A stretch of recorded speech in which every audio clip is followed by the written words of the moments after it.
प्रसार भारती अभिलेखागार की प्रस्तुति सदाबहार सुनहरे दौर का अनमोल खजाना।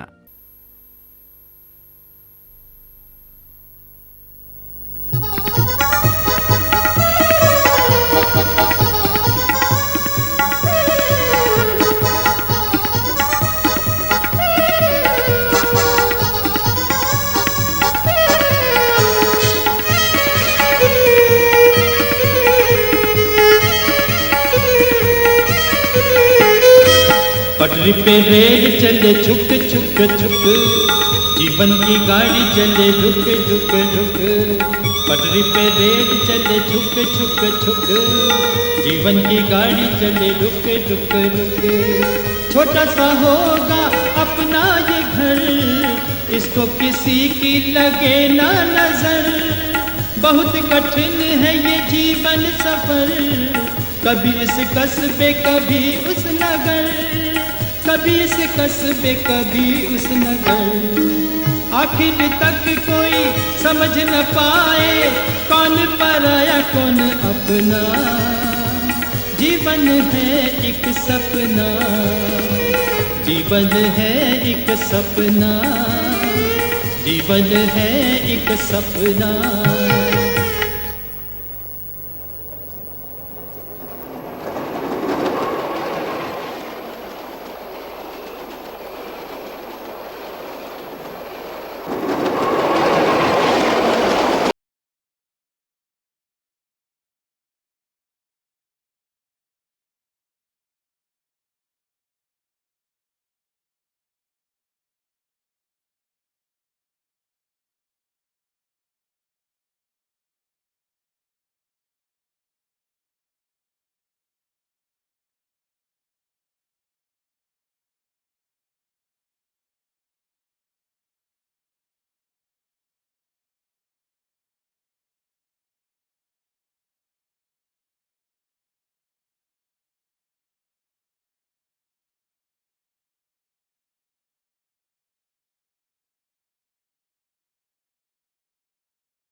चमेली, बाबू साहब आ गए, खाना परोसो।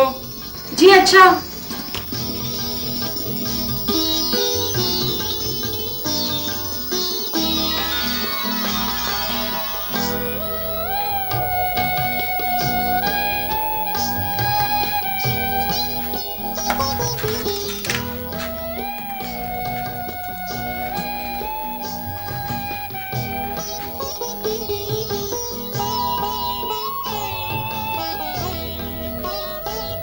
वाह, क्या खाना बनाया गणेश बहू ने, मजा आ गया। हमको शर्मिंदा ना करें बाबू साहब, हम लोगों के आप जैसा खाना कहाँ, रूखी सूखी जैसी मिली सो परोस दी।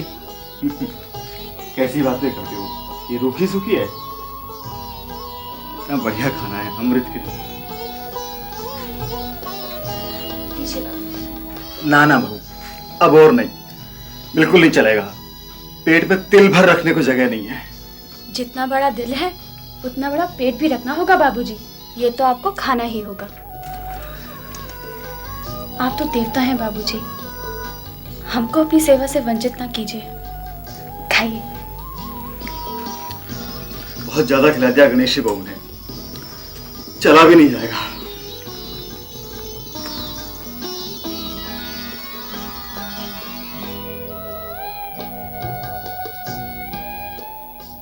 कितनी सेवा करते हो तुम लोग। कौन सा एहसान कर रहे हैं बाबूजी आप पर। यहाँ परदेश में बबुआन और बेटे बेटी तो है नहीं, सो हमें ही बेटा बहू बने रहने दीजिए। सेवा का ये पुण्य कौन जाने कितने दिन तक चले।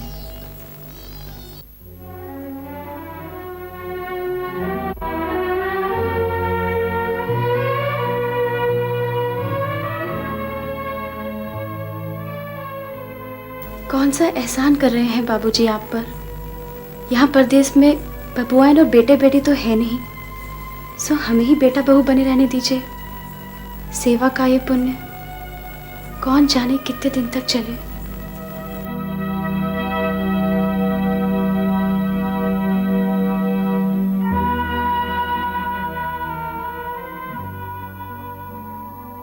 बबुआइन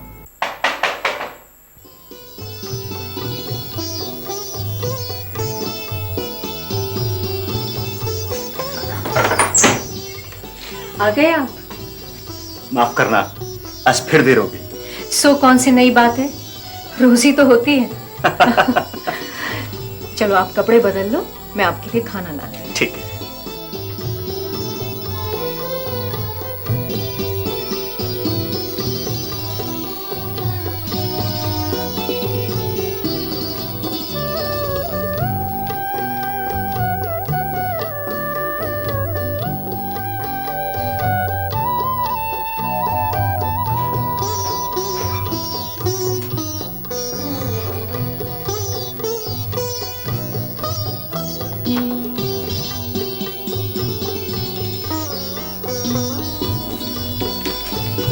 लाओ, मुझे दो।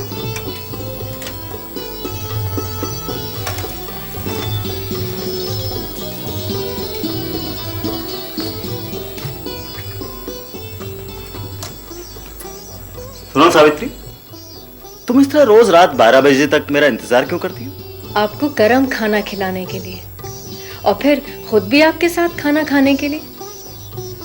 अकेले खाना खाने में भूख जरा कम लगती है, और फिर वो सब तो ठीक है, लेकिन तुमने आज भी खाना नहीं खाया ना। मैं भला आपसे पहले खा लूंगी तो मुझे पाप नहीं चढ़ेगा क्या? और मैं जो तुम्हें रोज रात 12 बजे तक भूखी रखता हूँ, उसके लिए मुझ पर पाप नहीं चढ़ता क्या?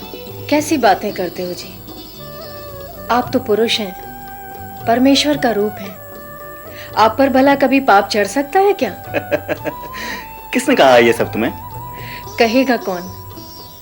स्त्री जात हूं, इतना भी नहीं समझती क्या? तुमसे जीतना बहुत मुश्किल है। चलो खाना खाओ।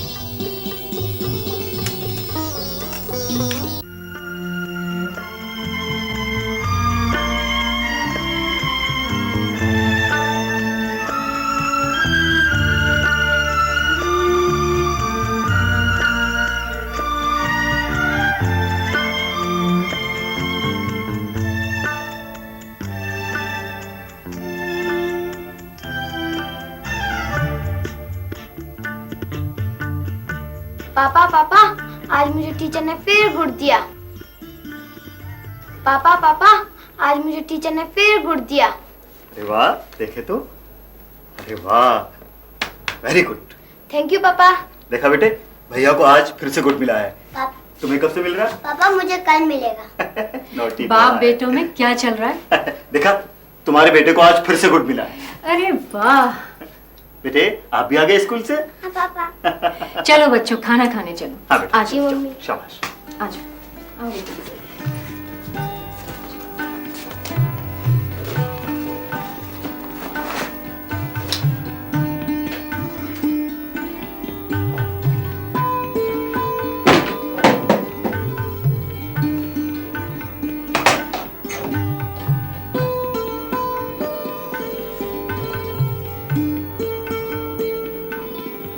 आज तुझे मालूम नहीं, दादा को आज गुड़ मिला है। तुम भी मेहनत करो तो तुम्हें भी मिलेगा गुड़।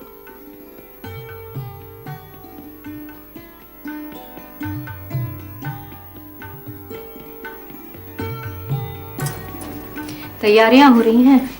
हाँ, तुम तो जानती हो सावित्री, मेरी नौकरी एक स्टेशन मास्टर की नौकरी है। मैं यहाँ और अधिक छुट्टियां लेकर नहीं ठहर सकता, हमें चलना होगा। छुट्टियां खत्म हो गई हैं तो तुम्हें जाना ही होगा। चले जाओ। और तुम? मैं अब नहीं चल सकूंगी। आखिर हम अपनी ही सुख सुविधा को देखते रहें और बच्चों का भविष्य, ये नहीं हो पाएगा। मतलब ये स्टेशन मास्टर जी कि 2 नाव पे सवार आदमी हमेशा डूब जाता है। यानी ये कि शहर के स्कूल से बच्चों को गांव के स्कूल में दाखिला दिलवाओ, और फिर गांव के स्कूल से शहर के स्कूल में, इससे बच्चों की पढ़ाई खराब नहीं होती क्या? होती तो है सावित्री, मगर जहां बच्चों के भविष्य का सवाल है वहां कुछ कुर्बानी तो देनी ही होगी। और फिर जब बच्चों की छुट्टियां होंगी तो मैं आपके पास आ जाऊंगी, और जब आपकी छुट्टी हो तो आप आ जाना, ठीक है ना?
जीवन है एक सपना, जीवन है एक सपना, जीवन है एक सपना, जीवन है एक सपना।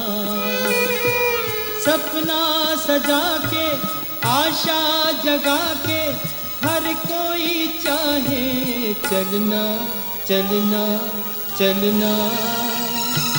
जीवन है एक सपना, जीवन है एक सपना, जीवन है एक सपना।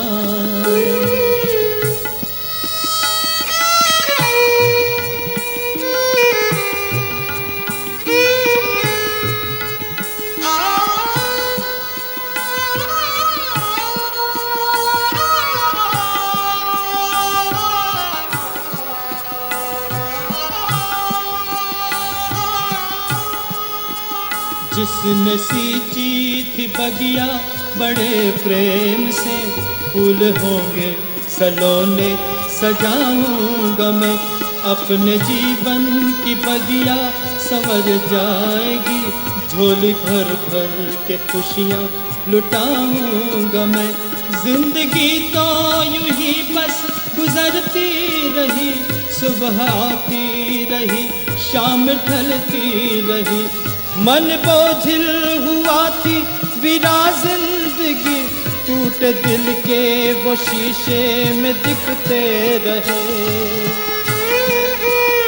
आस टूटी सभी दिल तड़पने लगा, उम्र ढलने लगी हमसे सकते रहे।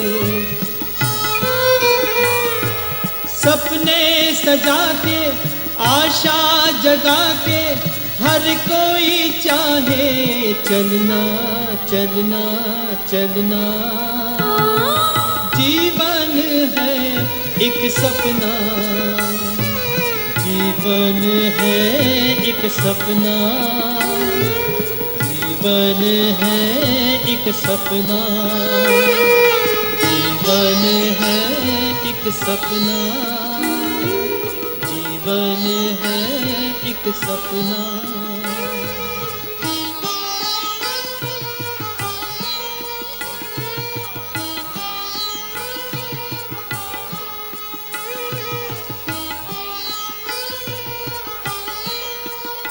अमर के बाबूजी, सादर चरण स्पर्श। बहुत दिनों से कोई पत्र नहीं लिख सकी, माफ़ी चाहती हूँ। मैंने अमर का रिश्ता पक्का कर दिया है। लड़की सर्वगुण संपन्न है, घराना भी ऊंचा है। कई कारणों से इस रिश्ते को मैं हाथ से नहीं जाने देना चाहती हूँ। इस पत्र को तार समझकर चले आइए। तुम्हारी दर्शनाभिलाषी सावित्री। दर्शनाभिलाषी। किसकी चिट्ठी बाबूजी? मालकिन की है क्या? हाँ, उसी की है। अमर का रिश्ता तय किया है, मुझे बुलाया है। ये तो बहुत अच्छी बात है बाबूजी, आप तो जल्दी चले जाइए। हाँ, जाना तो है।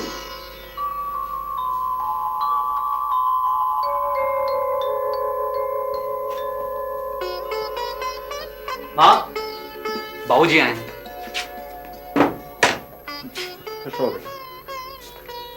ये देखो।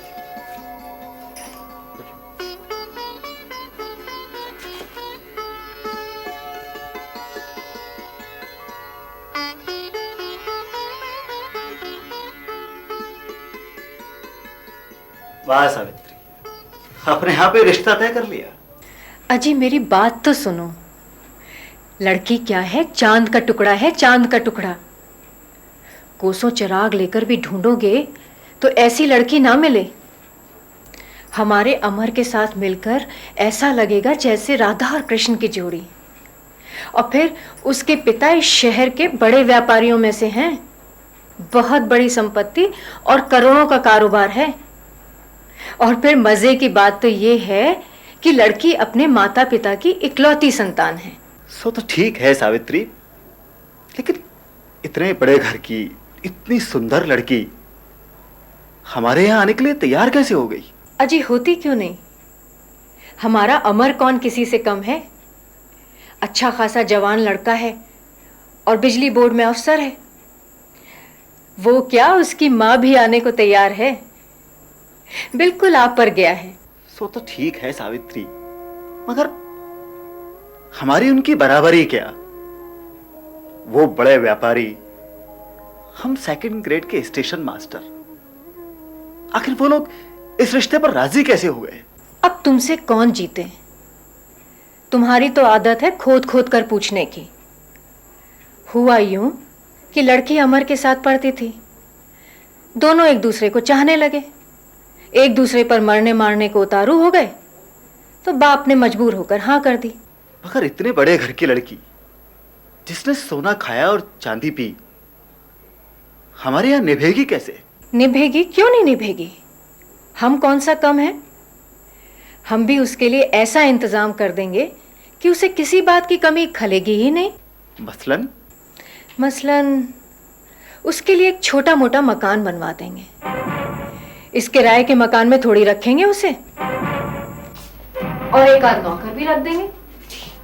मकान, नौकर, ये सब क्या कह रही हो सावित्री तुम? अरे इन सब के लिए पैसा कहां से आएगा? कैसी बातें करते हैं पिताजी? आप जैसे ईमानदार आदमी को, जिसने कभी किसी की एक पाई तक नहीं रखी, बाजार में पैसों की क्या कमी? आप जितना चाहो उठा सकते हो। तुम्हारा मतलब है कर्ज? हाँ, कर्ज ही सही। मर्दों के हमेशा कर्ज तो होते ही हैं।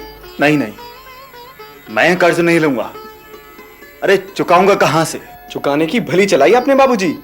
आप जब रिटायर होंगे तो पीएफ और इंश्योरेंस का पैसा नहीं मिलेगा क्या? चुका देंगे। और तब तक का ब्याज? अमर भैया देंगे। ये भी तो बिजली बोर्ड में अफसर हैं, इनकी तनख्वाह नहीं आएगी क्या? और जब व्यापारियों को कनेक्शन देंगे तो पैसा नहीं आएगा क्या?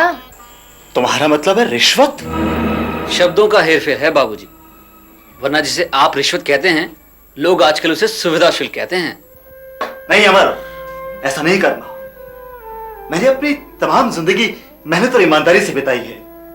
मेरे घर में ऐसा हो मैं सह नहीं पाऊंगा। इसके मतलब मकान नहीं बनेगा? बनेगा, जरूर बनेगा, मगर ईमानदारी और मेहनत के पैसों से, चोरी और रिश्वत के पैसों से नहीं।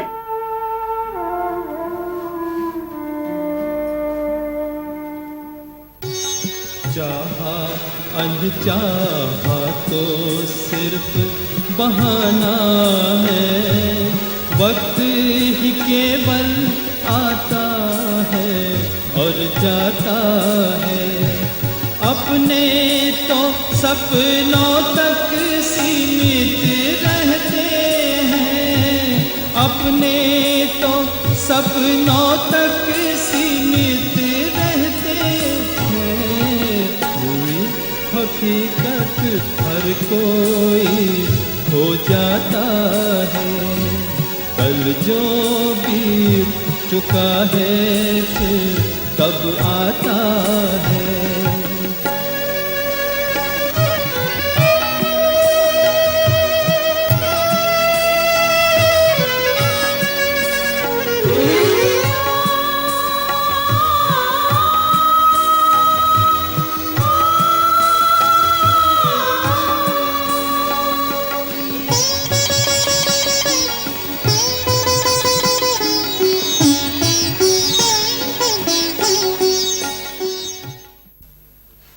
चिट्ठी बाबूजी।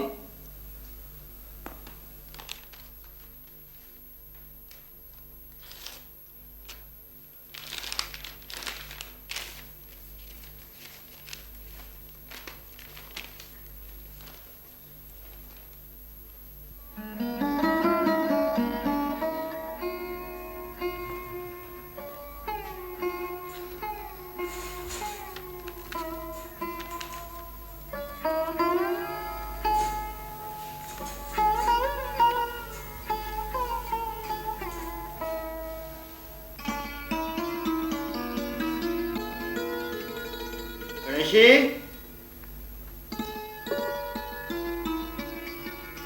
गणेशी,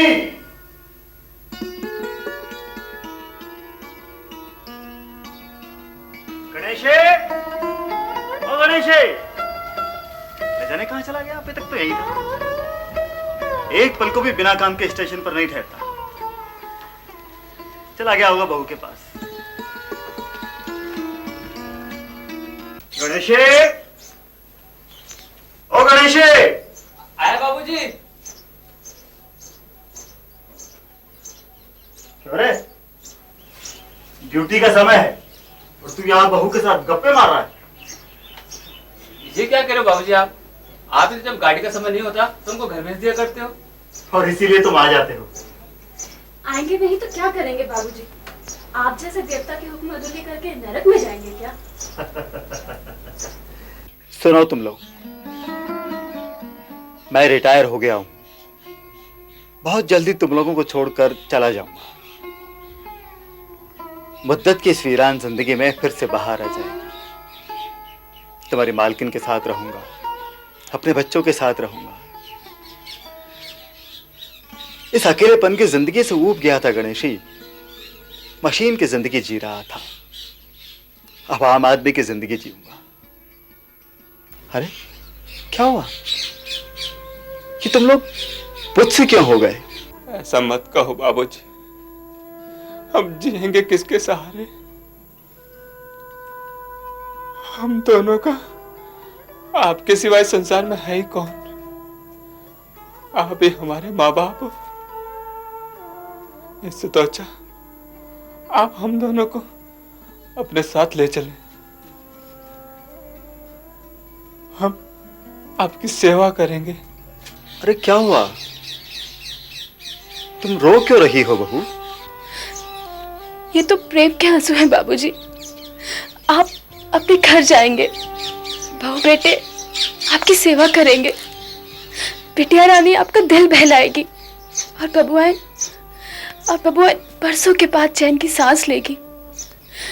हम क्या नहीं जानते बाबूजी कि बिछड़ने का दुख क्या होता है?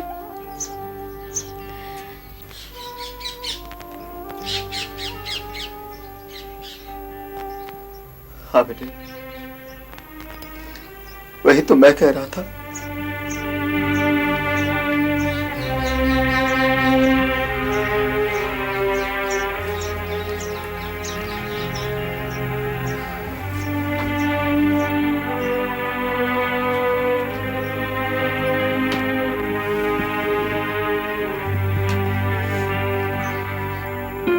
तुम नहीं जानती चमेली, मैं एक अनाथ भिखारी सा इस प्लेटफॉर्म पर पड़ा रहता था।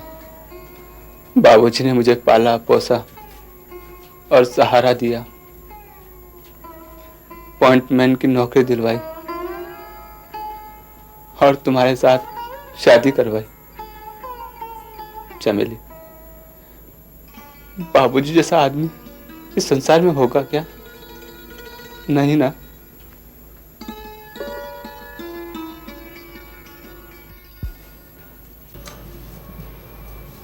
लीजिए सेठ जी ये चेक बुक और ब्याज सहित अपने रुपयों का चेक काट लीजिए, मैं साइन कर देता हूं। क्या बात करते हो गजाधर बाबू? ब्याज कमाने के लिए आप जैसे ईमानदार आदमी ही बचा क्या? और फिर स्टेशन पर आपकी जगह कोई दूसरा आदमी होता तो माल की एवज में हमसे न जाने कितना रुपया कमा लिया होता। मैं आपसे ब्याज नहीं लूंगा। नहीं सेठ जी, जिस तरह मैं रिश्वत नहीं लेता उसी तरह ब्याज रोकना नहीं चाहता। बिना ब्याज के तो केवल मूलधन ही चुक पाएगा और ब्याज तो कर्ज के रूप में यूं ही पड़ा रहेगा। इस जन्म में नहीं तो अगले जन्म में चुकाना पड़ेगा, और अगले जन्म का क्या भरोसा। आप तो ऐसा कीजिए, ब्याज सहित रुपयों का चेक काट लीजिए। ठीक है। रमेश बेटा जरा अंदर आओ। गजाधर बाबू। जी जी पिताजी। ये गजाधर बाबू के हिसाब में जो भी हो उसका चेक बना कर लो। गजाधर बाबू, अब आपको हमारी भी एक बात माननी पड़ेगी। आप इस मिल में मैनेजर क्यों नहीं बन जाते? आप जो भी तनख्वाह चाहेंगे वो मैं आपको दूं। अब और गुलामी की इच्छा नहीं रही सेठ जी। एक लंबे समय तक एकाकीपन की जिंदगी बिता चुका हूं। अब बीवी बच्चों का सुख भोगना चाहता हूं। जैसे आपकी मर्जी, लेकिन एक बात याद रखिए जी, ये दरवाजे आपके लिए हमेशा खुले हुए हैं। आपका जब जी चाहे चले आइए। लीजिए पिताजी, चेक तैयार है।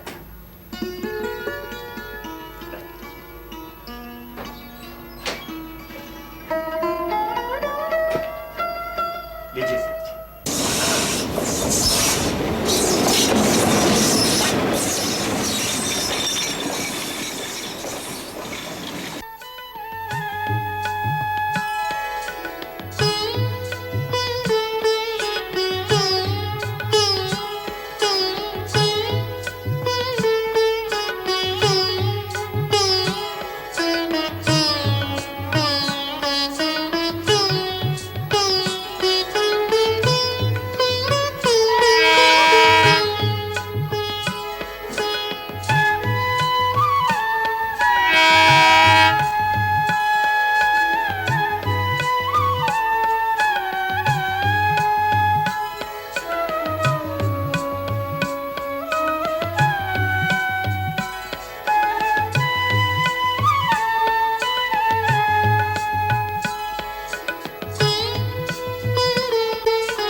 सामान अंदर रखो।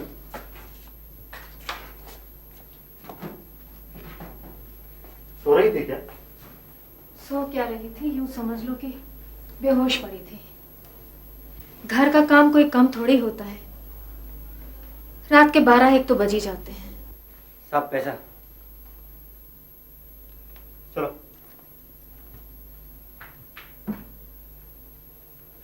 क्यों बाकी सब लोग कहाँ हैं? सो रहे हैं। क्या सो रहे हैं? मेरा तार नहीं मिला था क्या? मिला क्यों नहीं, मिला था, लेकिन हुआ यूं कि रात नरेंद्र वीडियो फिल्में ले आया था, आंख नहीं खुली होगी। अभी मैं खोल देता हूं सबकी आंख। अमर, नरेंद्र, बसंती, बहू, कहां हो सब लोग? देखो तुम्हारा बाप आया है यहाँ। तुम लोगों को कोई जरूरत नहीं मेरे पांव छूने की। तुम्हें मेरा तार नहीं मिला था क्या? मैं पूछता हूं, तुम्हें मेरा तार नहीं मिला था क्या? मिला था बाबूजी। तो फिर आए क्यों नहीं स्टेशन पर लेने? मैं पूछता हूं, आए क्यों नहीं स्टेशन पर लेने? अरे चिल्ला क्यों रहे हो उतने जोर से? सारे मोहल्ले को सुनाओगे क्या? नहीं आए तो किसी का सिर काट लिया क्या? इतने बड़े बच्चों को इस तरह से डांटते हैं क्या? जाओ, तुम लोग अपने कमरे में जाओ, जाओ।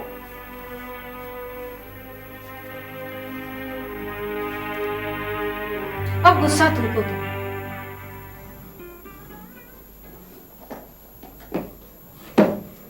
अरे रे, उधर कहाँ जा रहे हो? क्यों? ऊपर ही तो रखा था हमने अपना कमरा रहने के लिए। वो अमर और बहू को दे दिया। और उसके पास वाला? वो नरेंद्र के पास है। और वो सामने वाला? वो बसंती के पास है। हम लोग के आने जाने से उसकी पढ़ाई में खलल होगी ना, इसलिए। तो फिर कहाँ रहूं मैं? फुटपाथ पर? अजी फुटपाथ पर क्यों रहोगे? इतना बड़ा मकान बनवाया है। आओ।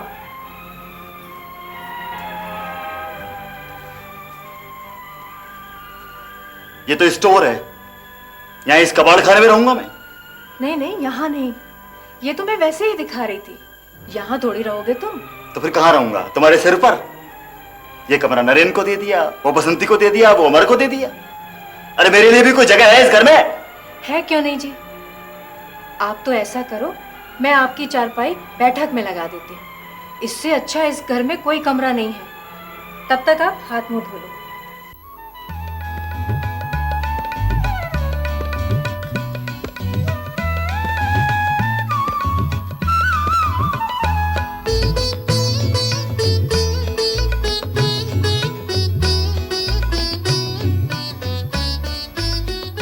मॉर्निंग भैया। हाय, मॉर्निंग। मॉर्निंग भैया। Good morning. ये अंदर कौन है? भाभी है तुम्हारी। गई 1 घंटे की।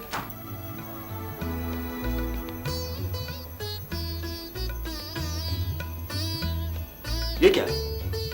तुम लोग इस तरह मुंह लटकाए क्यों बैठे हो? घर में कोई मर गया है क्या? अजी मरे हमारे बैरी दुश्मन। ये लोग तो यहाँ निपटने निपटाने के लिए बैठे हैं। अभी तो बहू गई है अंदर, फिर बसंती जाएगी और फिर नरेंद्र जाएगा, क्योंकि इनकी सुबह की कॉलेज है। फिर अमर जाएगा, इसको ऑफिस जाना है। बड़ा अफसर है, समय से नहीं जाएगा तो कैसे काम होगा? और आपका क्या है? आप तो रिटायर हो चुके हो, और आपको जाना कहाँ है? मेरे पेट में कड़वा है। इसलिए शास्त्रों में लिखा है कि आदमी कम खाना खाने से नहीं मरता, ज्यादा खाने से मरता है। चुप।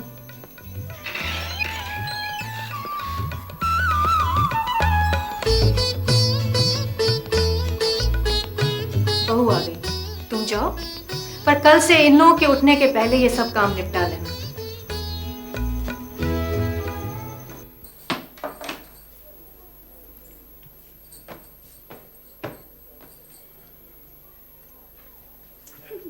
बूढ़ी घोड़ी लाल लगा। सावित्री, क्या बात है, क्या हुआ? ये चमक छलों की तरह कौन रहती है इस घर में? ये सुगंधी है, नौकरानी। अरे नौकरानी है या महारानी? जानती हो क्या कह रही थी? क्या कह रही थी? कह रही थी बूढ़ी घोड़ी लाल लगाम। अरे तुम तो बस।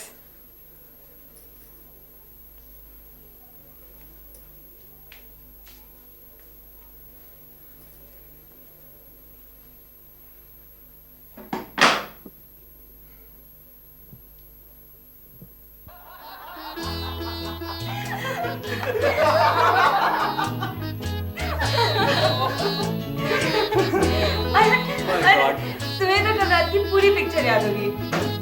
क्या बात है, क्या बात है, क्या बात है, क्या हसीना है। मैं तो हसीनों के लिए पागल हूँ, हसीनों का दीवाना हूँ, हसीनों का पुजारी हूँ, मगर इन हसीनों को देखकर मुझे पसीना आ रहा है। जानी जानी ये चाकू है, लग जाए तो खून निकल आता है। हम उस बाप के बेटे हैं जो कभी मौत से डरा नहीं, कभी हारा नहीं, मगर आज लगता है हमारी शामत आने वाली है।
हमें चाय नहीं पिलाओगे? क्यों नहीं बाबूजी, लीजिए ना।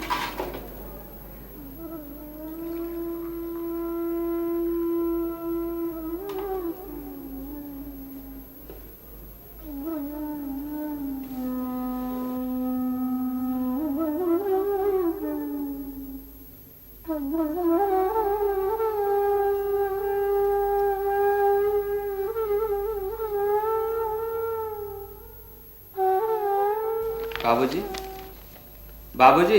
हाँ गणेश जी। काम बाद में कीजिए बाबूजी, पहले नाश्ता कर लीजिए।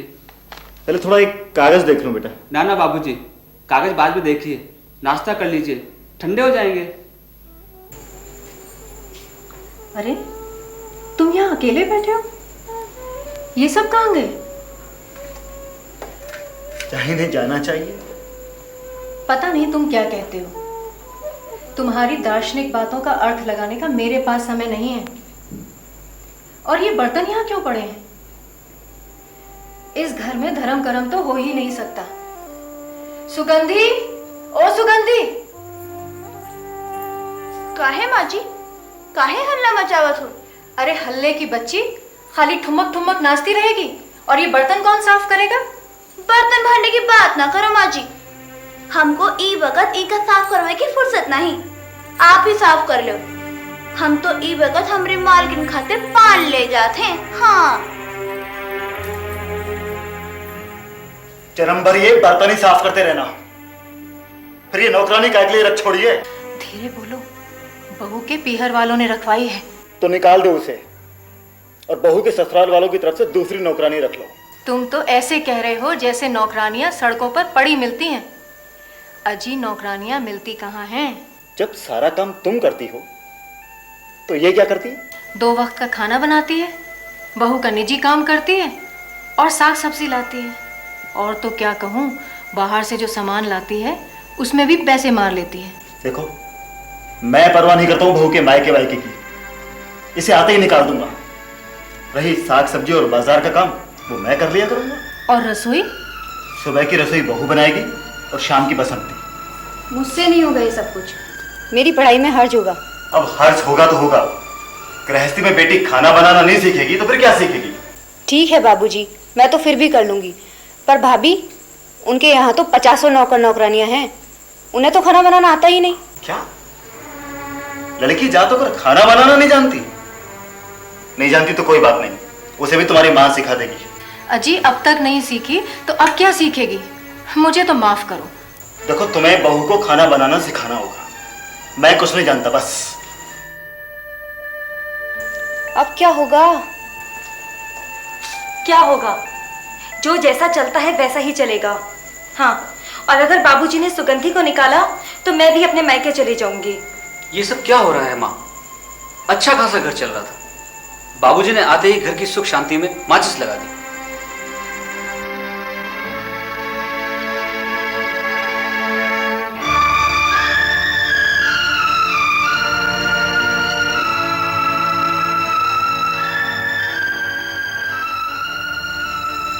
देखो अमर, ऐसा बिल्कुल नहीं चलेगा।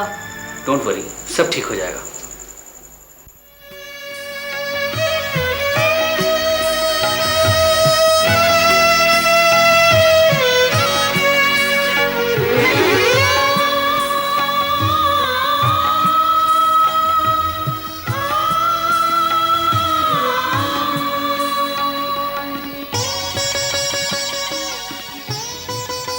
यही सब सुख सुविधा भोगने आए थे गजाधर बाबू।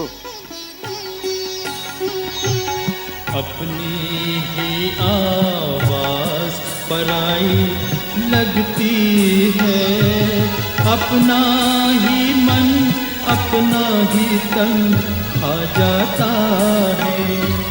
दीवारों में दम सा घुटने लगता है, दीवारों में दम सा घुटने लगता है। सांस सांस वीराना सा हो जाता है।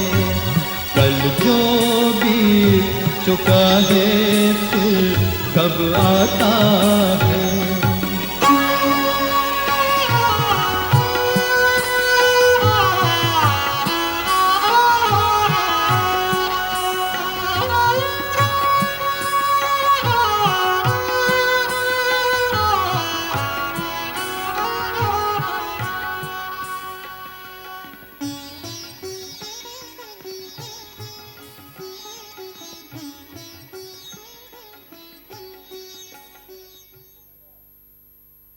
खाना मिलेगा क्या?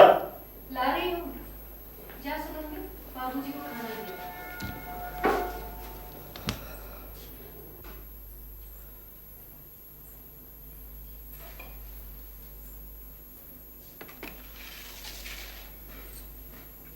और कुछ चाहिए तो बता दीजिए बाबूजी। अरे बाप रे, इतनी सारी मिर्ची! अरे ये कैसा खाना है? यहाँ तो सभी ऐसा ही खाते हैं। खाते होंगे, मैं नहीं खा सकता। जाओ दूसरी सब्जी बना कर लाओ।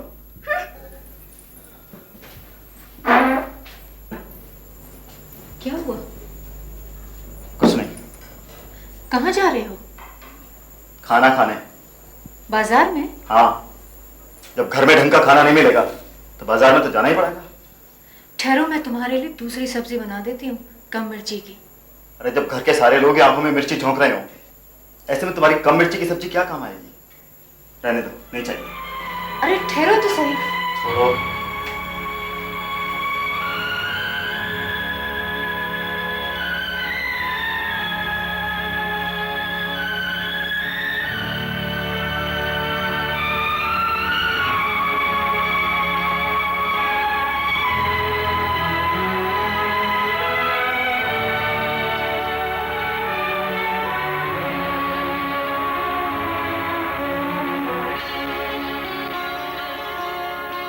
ये लीजिए बाबूजी। ना ना बहू, अब और नहीं, बिल्कुल नहीं चलेगा।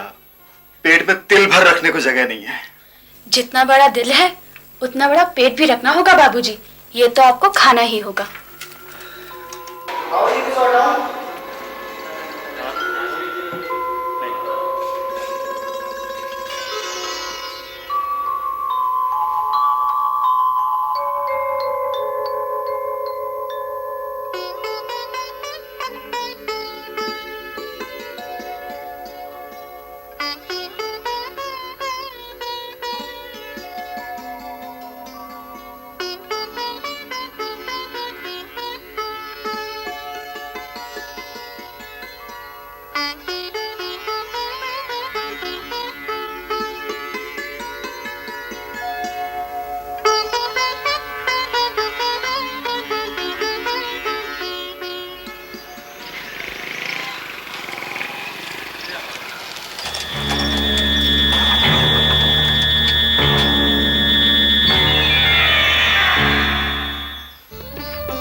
मूड क्यों खराब कर रहे हो? क्या बीबी जी, बाबूजी आ रहे हैं? चला भैया। तो फिर कब मिलेंगे? अब तो तभी मिलेंगे जब तुम्हारे ससुर जी नहीं होंगे।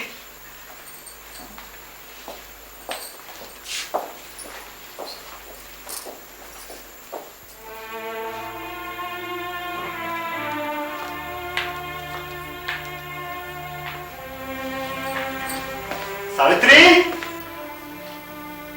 सावित्री! क्या है? क्या हो गया तुम्हें? छोटी छोटी बात पर नाराज हो जाते हो? छोटी छोटी बात? अरे आज मैं जो देख कर आ रहा हूं ना, उससे बड़ी बात दुनिया में हो नहीं सकती। ऐसा क्या देख लिया? मैं जब होटल से बाहर खाना खाकर निकला तो बसंती मुझे एक जवान लड़के के साथ दिखलाई थी। मैंने उनका पीछा किया। वो एक पार्क में घुस गए और झाड़ियों के पीछे, छी छी, मेरे तो पैरों तले जमीन निकल गई। तभी तो मैं कहूं कि वो अपनी सहेली शीला के पास क्यों घुसी रहती है? उसके जवान बड़े बड़े भाई हैं। आने दो आज उसे। नहीं नहीं, तुम कुछ मत कहना उसे, मैं समझा दूंगी। जवान लड़की है, कहीं भाग गई तो बड़ी बदनामी होगी।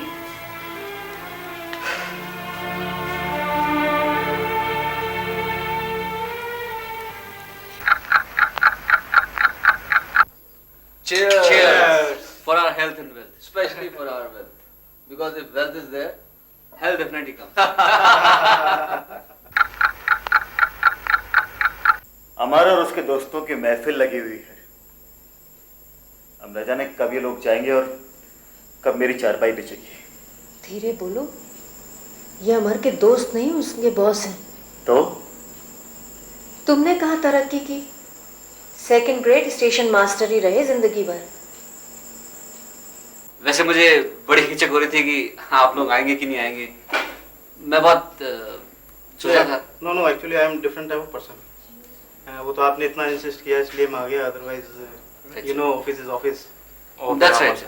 आपने इतने प्यार से बुलाया तो कैसे नहीं आते sir. Thank you very much. अगर जिंदगी में तरक्की करनी है तो कुछ खास बातों का ध्यान रखना बहुत जरूरी है। मसलन सर? मसलन हमारी आज की मुलाकात।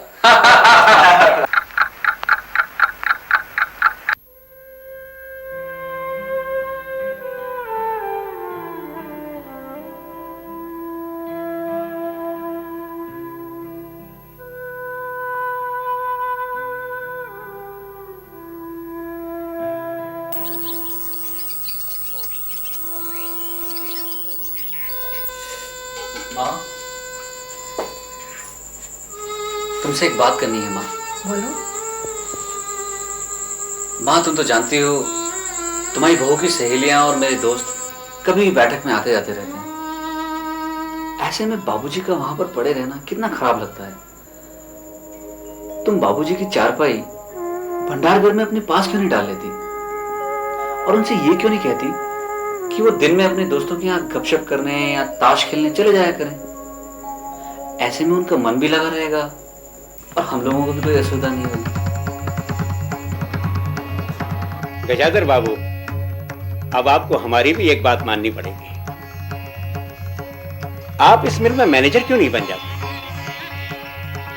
आप जो भी तनख्वाह चाहेंगे वो मैं आपको दूंगा। ये दरवाजे आपके लिए हमेशा खुले हुए हैं। आपका जब जी चाहे चले आइए।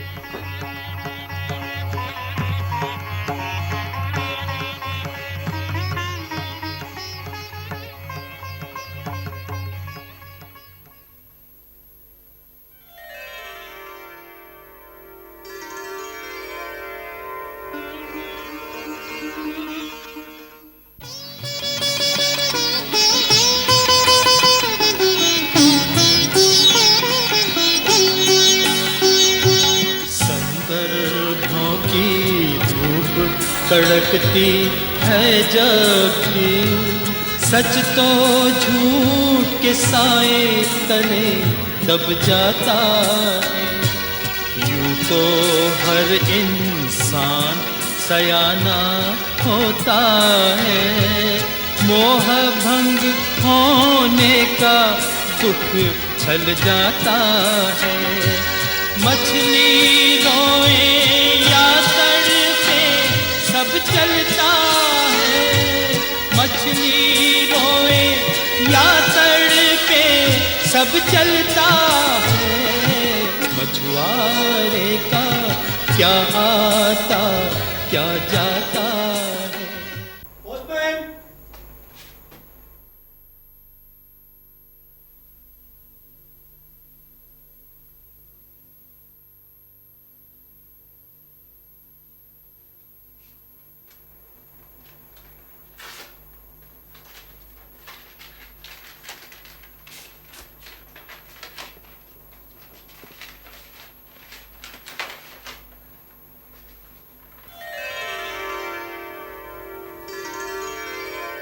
सावित्री! आई। देखो, सेठ रामजीलाल का पत्र आया है। कौन? तुम नहीं जानती सेठ रामजीलाल को। मैं जिस गांव में स्टेशन मास्टर था, उसी गांव के एक मिल के मालिक हैं। इन्होंने आते समय भी मुझे मैनेजर की नौकरी के लिए कहा था, लेकिन तब मैंने सोचा जाने दो उन बातों को, मैंने मना कर दिया था। लेकिन अब सोचता हूं कि अमर बहुत बड़ा अफसर है, उसके खर्चे भी बहुत हैं। फिर घर में नौकरानी है, नरेंद्र और बसंती की पढ़ाई का खर्च भी कुछ ज्यादा है। और तुम भी कहती रहती हो कि अमर की तनख्वाह और मेरी पेंशन से घर खर्च पूरा नहीं पड़ता।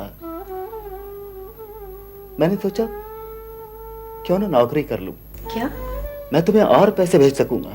तुम सचमुच चले जाओगे? हाँ सावित्री, मैं बीता हुआ कल हूं, आज को उसकी जरूरत नहीं। मेरा चला जाना ही अच्छा है।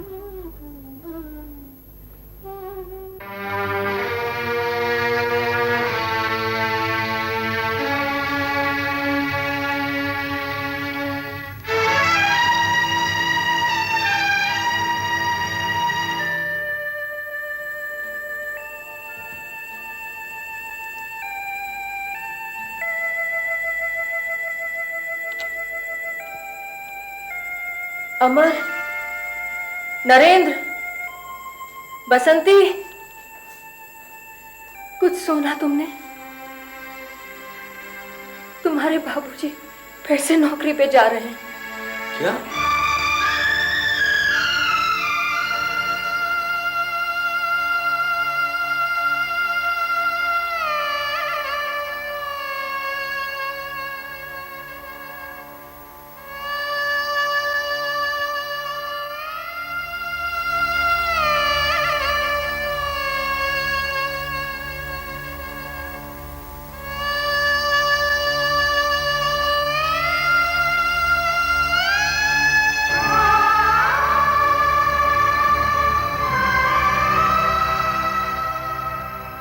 अच्छा सावित्री, खुश हो? भूल चूक माफ करना, मैं तो मूर्ख हो रहा था, आपके काबिल नहीं। सावित्री, भूल तुमसे नहीं मुझसे हुई है। उसी का सुधार करने के लिए मैं जा रहा हूं। अपना ख्याल रखना। कल जो बीत चुका है फिर कब आता है।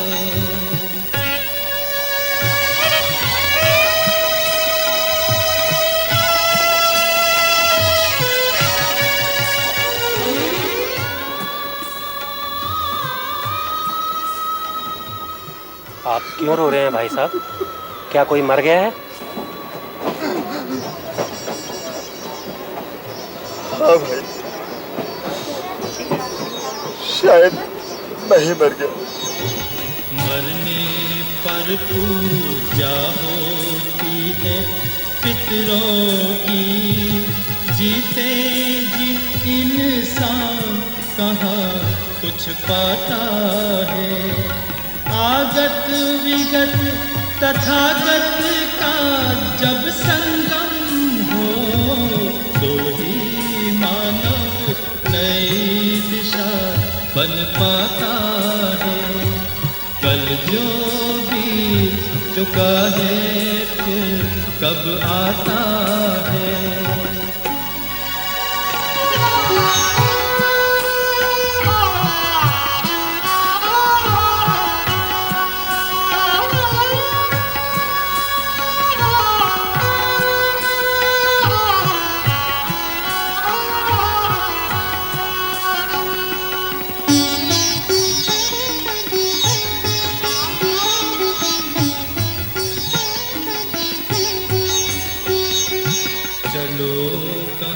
तक रोना रोए अपनों का, चले वहाँ पर अपना जहाँ न होता है।